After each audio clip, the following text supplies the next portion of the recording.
Hi everyone. So as I promised कि जितने भी जो हमारे इम्पॉर्टेंट आर्टिकल रह गए थे ऑफ द इंडियन एक्सप्रेस, तो आज हम संडे के दिन उन्हें डिस्कस करेंगे बिकॉज आज एडिटोरियल्स नहीं आते हैं।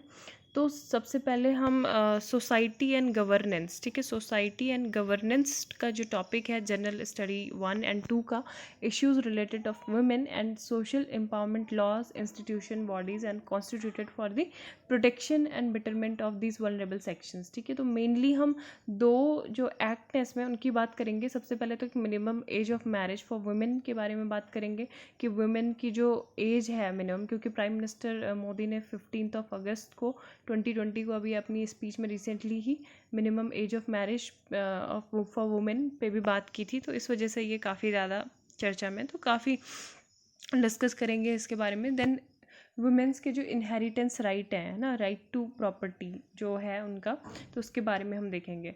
दूसरी चीज़ ये कि अभी हमने मतलब अगर हम प्रीवियस जो जजमेंट थी सुप्रीम कोर्ट की उन पे अगर नज़र डालें तो 2018 से जैसे वुमेन को क्या था, जैसे सबरीमाला जो टेम्पल का इशू था कि उनको टेम्पल में जाने की एंट्री मतलब इजाज़त नहीं थी, है ना, सबरीमाला टेम्पल में। तो वहाँ पे सुप्रीम कोर्ट का जजमेंट आया कि मतलब आप क्यों, आप कोई टेम्पल में जाना चाहते हैं तो क्यों उसको टेम्पल में नहीं जाने दिया जा रहा, बिकॉज ऑफ मतलब जो वो प्योरिटी वाला इशू था, है ना, कि वुमेन आर नॉट प्योर और ये सारी चीज़ें। तो ये तो मतलब एक तरह से आपने जो स्टेरियोटाइप है, चाहे वो हर चीज़ में स्टेरियोटाइप है अभी भी at present in our society, women के प्रति मतलब ये स्टेरियोटाइप सेट है कि एक मतलब क्या कि वुमेन जो है पुरुषों की अपेक्षा में वो वीक है ना। तो इसी को ही चेंज करने के लिए सुप्रीम कोर्ट बार बार अपनी जो प्रोग्रेसिव जजमेंट्स हैं वो देता रहता है। जैसे कि अभी रिसेंटली इसको जो वुमेन की स्ट्रेंथ है उसको डिनोट करने के लिए एक और जजमेंट थी कि women officers in Indian army, है ना, तो उनके लिए जो था इंडियन आर्मी में परमानेंट कमीशन की भी बात की गई थी। परमानेंट कमीशन होगा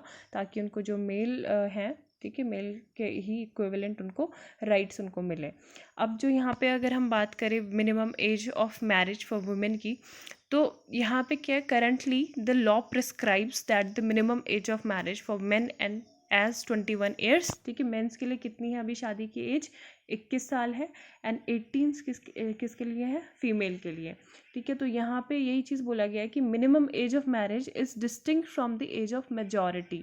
तो ये क्या होनी चाहिए, जेंडर न्यूट्रल होती है। And individual attend the age of majority as at 18 पर द इंडियन मेजॉरिटी एक्ट 1875। ठीक है, अभी थोड़ा सा हम आर्टिकल्स जो हैं न्यूज़पेपर के उसी में चलते हैं। एक इसके लिए हाई लेवल कमेटी का गठन किया गया है, वो आप मुझे बता सकते हो, ठीक है, जे कमेटी मैं उसे बोलूँगी, ठीक है। तो वो हाई लेवल कमेटी है, उन्होंने काफ़ी सारे मतलब पहले से भी वो काफ़ी जो प्लान्स है वो उसमें दिए थे कि मतलब वुमेंस को क्या होना चाहिए, जैसे काफ़ी सारे अधिकार होने चाहिए, है ना, मिनिमम एज उनकी डिसाइड करने के लिए ये कमेटी का गठन हुआ था।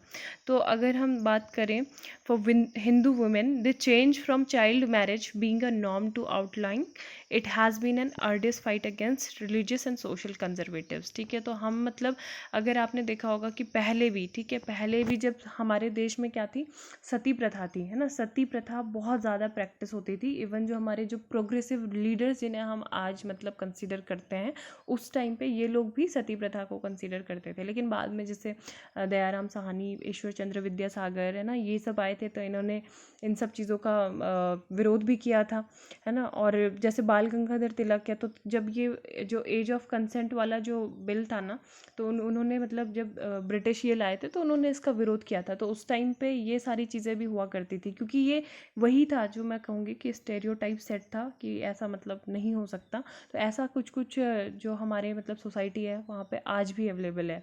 ठीक है, तो अगर हम सती प्रथा उस टाइम पे नहीं हटाते तो वो नहीं हटती। तो लेकिन हमें सोसाइटी के साथ साथ और जैसे जैसे मतलब चीज़ें आगे बढ़ रही हैं उसके अकॉर्डिंग हमें एडेप्टेबिलिटी होनी चाहिए।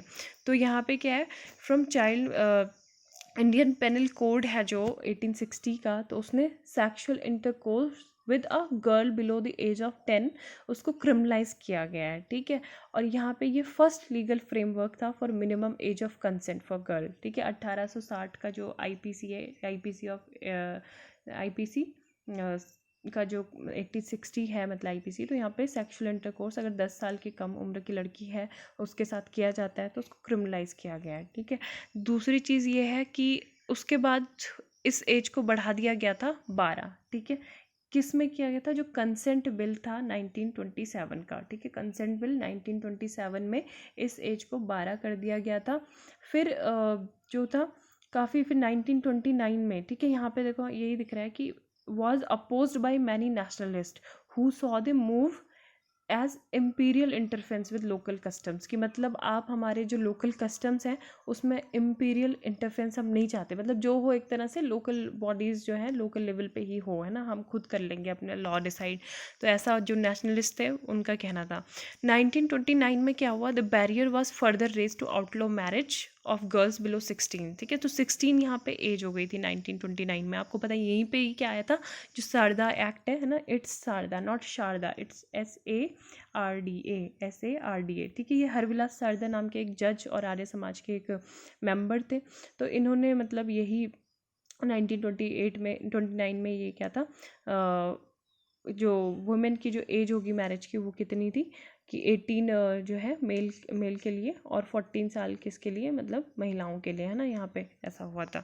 देन इट टुक नियरली, यहाँ से मतलब हमको कितने जो है 5 दशक लग गए to bring the law to its current standard, जो हम अभी हमारा जो है करेंटली कि 18 साल पुरुषों के लिए, 18 साल महिलाओं के लिए, 21 साल पुरुषों के लिए, तो इसको हमें काफ़ी टाइम बाद ये आया।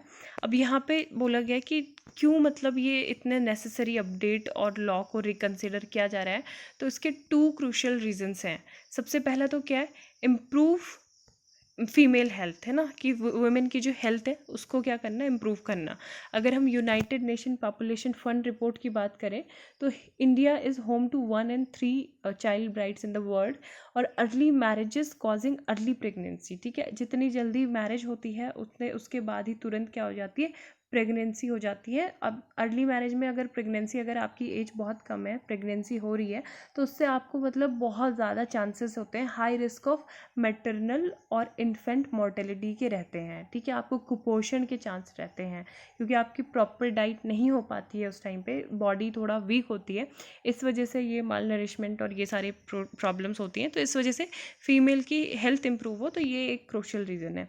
दूसरी चीज़ ये कि मतलब जहाँ अभी हमारी मैटरनल मॉर्टेलिटी जो रेट है वो डिक्लाइनिंग भी हो रहा है, लेकिन थोड़ा अगर ये चीज़ को और हम बढ़ावा दें तो ऐसा पूरी तरह से क्या होगा, जो ये फाइट है वो इसको बूस्टअप मिल जाएगा।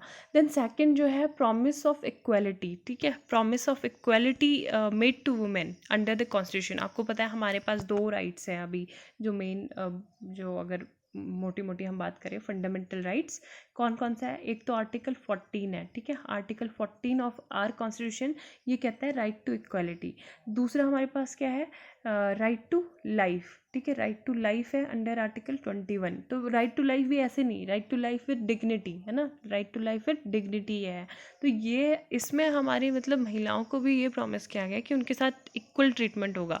सो there is no reason why the law makes the presumption that the minimum age of marriage must be different for men and women. तो क्यों मतलब जब हमारे लॉज में ये डिफाइन किया गया है, कॉन्स्टिट्यूशन में ये प्रोविज़न किया गया है, तो उसके बाद भी हमारे जो मैरिज की जो एज है वुमेन की क्यों 18 है, मेन की क्यों 21 है, क्यों ये सिमिलर नहीं हो सकते।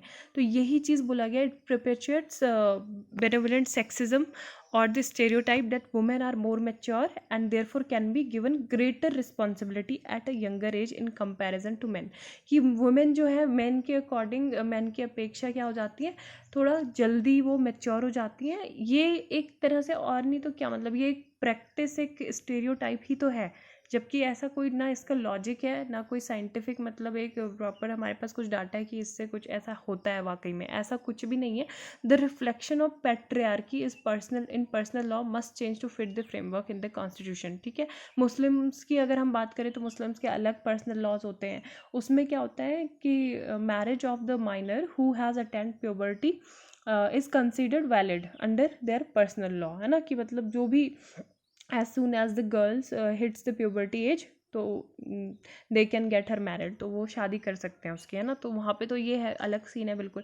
लेकिन यहाँ पे यही चीज़ बोला गया है कि क्यों मतलब इतना ज़्यादा गैप है, and despite the well intended reason a change in law will not suffice in ending discrimination against women, है ना। तो पॉलिसी मेकर को मतलब ये डीलिंग करना चाहिए कि age of marriage and age of sexual consent age teen pregnancy happen outside of marriage too, क्योंकि जो मैरिज के दूसरे अगर हम बाहर देखें तो टीन की जो प्रेगनेंसी है क्योंकि वो भी हो रही है, तो इस वजह से उसको चेंज करने की ज़रूरत है. Laws that prevent child marriages and sexual exploitation of minor must be implemented effectively. और कोई भी अगर हम जो वेलफेयर मैकेनिज़्म है, चाहे वो एजुकेशनल से रिलेटेड हो या फिर एम्प्लॉयमेंट अपॉर्चुनिटी से रिलेटेड हो, तो यहाँ पे increase in age of marriage will only delay the problem and not remedy it. तो यहाँ पे यही चीज़ बोला गया है. दूसरी चीज़ ये है कि मतलब इस टाइप की बातें भी मतलब की जाती हैं. इसके अलावा अगर हम इंटरनेशनल जो ट्रीटीज़ वगैरह हैं तो उनकी अगर हम बात करें, ठीक है, तो वहाँ पे जो भी एक कमिटी है, एक elimination of discrimination against women, तो इनके द्वारा क्या बोला गया था कि सारे लॉज, अगर जितने भी लॉज हैं जो जो पुरुष और महिलाओं में डिफरेंस क्रिएट करते हैं, उनको आपको एबॉलिश कर देना चाहिए अपनी कंट्री में, है ना. तो इस तरह से मतलब इंटरनेशनल ट्रीटीज़ भी यही कहती हैं, हमारे जो कॉन्स्टिट्यूशन है वो खुद यही कहता है. और इसके लिए मतलब हमें मेन क्या करना पड़ेगा, जो हमारा जो पैट्रियार्कल माइंडसेट है, यानी कि पुरुषों का खासकर है कि पुरुषों का ये रहता है कि उनको शादी करनी है तो अपने से कम एज वाली लड़की को ही वो ढूंढते हैं.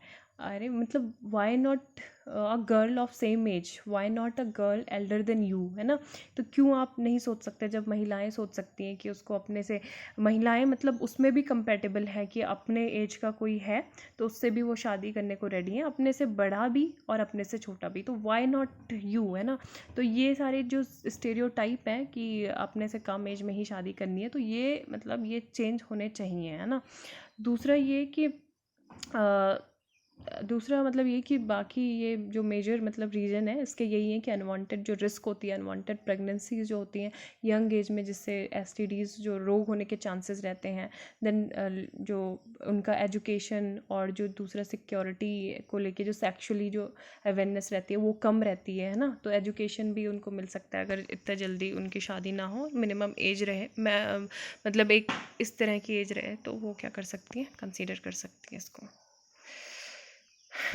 Next article is her right to property. ठीक है, the Supreme Court order on coparcenary rights is enormously welcome, but overall of social attitudes and simplification of litigation processes will be necessary. तो यहाँ पे मतलब यही चीज़ें बोली गई हैं कि जो भी यहाँ पे जो जेरेमी बेंथम है, इंग्लिश यूटिलिटेरियन फिलोसफर, तो इनका ही strongly argued in favour of positive legal rights both for their comprehensibility and tangibility. ठीक है, तो मतलब इन्होंने ये बोला था कि जो भी ये हम अचीव कर पाएंगे जो पॉजिटिव राइट्स हैं, तो वो हम लीगल सपोर्ट के बाद ही कर सकते हैं, है ना. जो भी हमारे सोशल इथॉस जैसे कास्ट, जेंडर, रिलीजन ये सब होते हैं, तो इनको मतलब हम थोड़ा पीछे छोड़ के, अगर हमारी कोई एग्जीक्यूटिव है वो क्या कर रही है, कोई भी लेजिस्लेशन वो पारित कर रही है, ला रही है, तो उसको अगर कोई जुडिशल सपोर्ट मिल जाता है तो ये हमारी सोसाइटी के लिए तभी क्या करेगा, नेचुरल राइट्स जो होते हैं, प्राकृतिक न्याय के सिद्धांत, ये हमारे नेचुरल राइट्स को इंश्योर कर सकता है ना. तो यही चीज़ इसमें बोली गई है कि जो सोशल एटीट्यूड है उसको कैसे चेंज करना है, कि जितने मतलब बेटे को प्रॉपर्टी में राइट्स मिल रहे हैं उतने ही बेटी को भी राइट्स दिए जाने चाहिए. तो 3 जजेस की जो बेंच थी वो यहाँ पे गठित की हुई थी कॉपर्सनरी राइट्स, जो वारिसता का जो अधिकार होता है उसके लिए. तो ये काफ़ी ज़्यादा प्रोग्रेसिव जजमेंट थी. और अभी यही चीज़ें मतलब सुप्रीम कोर्ट ने बोली हैं कि हमारे मतलब क्या है, women are born as equals, है ना. Women are born as equals, once a daughter always a daughter, and daughter have a equal birth right to inherit the property, है ना. तो ये चीज़ बोला गया है. तो यहाँ पे यही कि जो हमारी कस्टमरी प्रैक्टिसेस और ट्रेडिशन है, तो वो ही महिलाओं को क्या प्रदान करते हैं सोसाइटी में, एक इन्फीरियर स्टेटस प्रोवाइड करते हैं, जो हमारी पितृसत्तात्मक माइंडसेट है. ठीक है, तो यहाँ पे ये इस तरह से प्रोग्रेसिव है कि पहले तो ये क्या कर रहा है, जो हमारी पैट्रियार्कल प्रैक्टिसेस का जो Mitakshara school of Hindu law था, तो मतलब इसमें ये बोला गया था कि जब तक आपका कोई फादर होगा, लिविंग एंटिटी होगी, तभी महिलाओं को मतलब ऐसे राइट मिलेंगे. तो guiding force of the Hindu succession act 1956 and the second for settling the confusion created by two of its own antagonist judgments in Prakash versus Phulwati 2016 का जो केस था, और धम्मा एंड सुमन सरपर वर्सेस अमर 2018 का केस. पहले केस में क्या गया था, हिंदू सक्सेशन एक्ट में 2005 में अमेंडमेंट हुआ था and applied only to women whose parents were alive, कि जिनके फादर मतलब जीवित होंगे, केवल वही क्या कर सकती है, क्लेम कर सकती है. The date of notification of the act. जो सेकेंड वाला है is it inferred that coparcenary rights were birth rights. ठीक है, तो ये दोनों में ही मतलब क्या हो रहा है, कॉन्ट्राडिक्शन हो रहा है सुप्रीम कोर्ट के स्टेटमेंट में। पहले में तो मतलब बोल रहा है कि जब लिविंग एंटिटी होगा कोई जीवित, उसका लड़की का पिता होगा, तो तभी मतलब उसे क्या मिलेगा, प्रॉपर्टी में हिस्सा मिलेगा। लेकिन यहाँ पे ये बोला है कि बर्थ राइट ही मतलब क्या है, वुमेन का ये बर्थ राइट है प्रॉपर्टी में हिस्सा मांगना। तो यही चीज़ बोली गई है कि what makes this judgment epochal is the progressive change in the attitude of the courts, which now appear to be upholding principles of substantive justice for women. ठीक है, थ्योरी और प्रैक्टिसेस में क्या हो रहा है, मतलब सुप्रीम कोर्ट की जजेस में काफ़ी ज़्यादा प्रोग्रेसिव चेंज आ रहा है। And indeed the higher judiciaries India has generally been broad minded. वो पैट्रियार्कल जो प्रैक्टिसेस एंड इंस्टीट्यूशन है, तो वो उसको डिसमेंटल करने की काफ़ी ज़्यादा कोशिश कर रहे हैं। जैसे कि हमने डिस्कस किया था कि सबरीमाला टेम्पल है ना, उसमें भी जो स्टीरियोटाइप था कि वुमेन को एंट्री नहीं है टेम्पल्स में, या फिर इंडियन आर्मी में वुमेन की स्ट्रेंथ को बढ़ाने के लिए, उनको परमानेंट कमीशन प्रोवाइड करने के लिए। अब यहाँ पे ये चीज़ बोली गई है कि होता क्या था, मतलब इसकी जो जजमेंट तो आपने दे दिया तो ये ठीक है, लेकिन इसकी proper implementation quite another thing. आपने मतलब क्या करना है, सेवरल इश्यूज जो है still need to be address. सबसे पहले जो था इशू ऑफ स्त्री धन। ठीक है, स्त्री धन जो है हिंदू सक्सेशन एक्ट का जो सेक्शन 14(1) है, उसमें ये बोला जाता है। ठीक है, is upturn in the light of the judgment. तो यहाँ पे ये बोला जाता था कि जो भी मतलब पिता होगा वो अपनी मूवेबल प्रॉपर्टी का क्या करेगा, डॉटर को एक हिस्सा देगा इंटेंशनली अनडिक्लेयर्ड। ठीक है, एंड इनफॉर्मल सेटलमेंट्स, मतलब वो अपने जो डेसिडेंट्स हैं, अपने जो रिश्तेदार हैं, उनसे बातचीत करके वो एज अ क्या देगा, स्त्री धन देगा, है ना, पोस्ट मैरिज जिसे बोलते हैं, पोस्ट मैरिज एज अ स्त्री धन। लेकिन ये क्या था, ये मतलब स्त्री धन जो था over time give way to the unethical and illegal practice of dowry. तो यहाँ से मतलब जो डाउरी की जो प्रैक्टिस थी वो धीरे धीरे यहाँ से स्टार्ट हुई। ठीक है, तो ये फंडामेंटल था जहाँ से मतलब स्त्री धन से धीरे धीरे दहेज का आरंभ हो गया। But the issue of stridhan needs to be explain further in the light of this judgment. ठीक है, तो यहाँ पे ये चीज़ बोला गया है कि वुमेन को मतलब देखा जा रहा है एज अ डबल बेनिफिशरी की। एक तो मतलब वो स्त्री धन भी उनको मिल रहा है, दूसरा क्या है कि वो बाद में शादी के बाद भी वो अपना हिस्से मतलब प्रॉपर्टी में क्लेम करने के लिए वो आएंगी, है ना, through lineage and marriage can be an anticipate that the ruling might impact dowry transaction. तो मतलब ये होना चाहिए कि जो एंटी डाउरी लॉ है मतलब वो पूरी तरह से या तो इम्प्लीमेंट हो, कि डाउरी मतलब पूरी तरह से बैन हो। तो यहाँ पे यही चीज़ बोला गया कि वुमेन के लिए who are married do not reside in their ancestral home, property transaction में भी मोर कन्वीनियंट है। ठीक है, तो ये चीज़ है कि जो अर्बन सेटिंग्स हैं तो वहाँ पे तो थोड़ा बहुत प्रॉपर्टी ट्रांजेक्शन मतलब उनके लिए थोड़ा सुविधाजनक हो सकते हैं, लेकिन जो अगर हम रूरल कॉन्टेक्स्ट में बात करें जहाँ पे बहुत सारी जो प्रॉपर्टी रहती है, क्योंकि देखो अगर अर्बन की बात करें तो वो वेल एजुकेटेड रहती है वुमेन, है ना, उनको सब चीज़ें पता रहती है। मतलब थोड़ा बहुत होगा अगर जहाँ पे लैंड का होगा कि ये फ्लैट्स है, ये फ्लैट्स है, इनको खरीदना है, ये खरीदना है। लेकिन अगर हम रूरल ग्रामीण क्षेत्रों की बात करें तो वहाँ पे प्रॉपर्टी किस में रहती है, एग्रीकल्चर लैंड रहती है। तो बहुत सारी जो वुमेन है वो अपने जो शेयर हैं, है ना, वो बस क्या करती है, लिटिगेशन मतलब अपना नाम उन डॉक्यूमेंट में आए तो उसके लिए वो उनके सालों उनकी ज़िंदगी वहीं गुजर जाती है।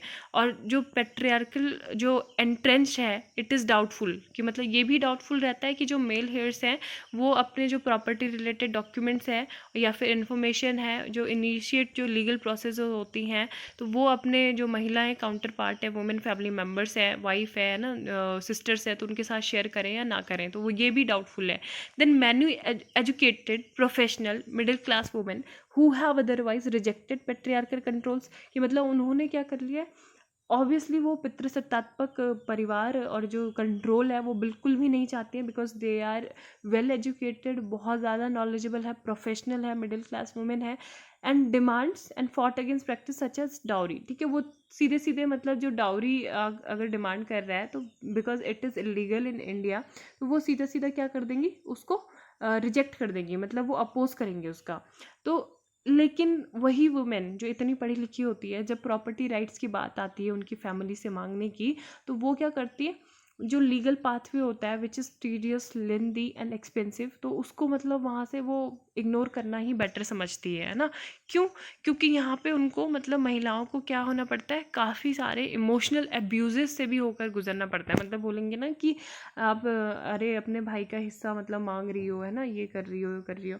तो यहाँ पे क्या होता है, वो उनको इमोशनल अब्यूज़ से गुजरना पड़ता है from their own families for asking what is rightfully theirs, है ना।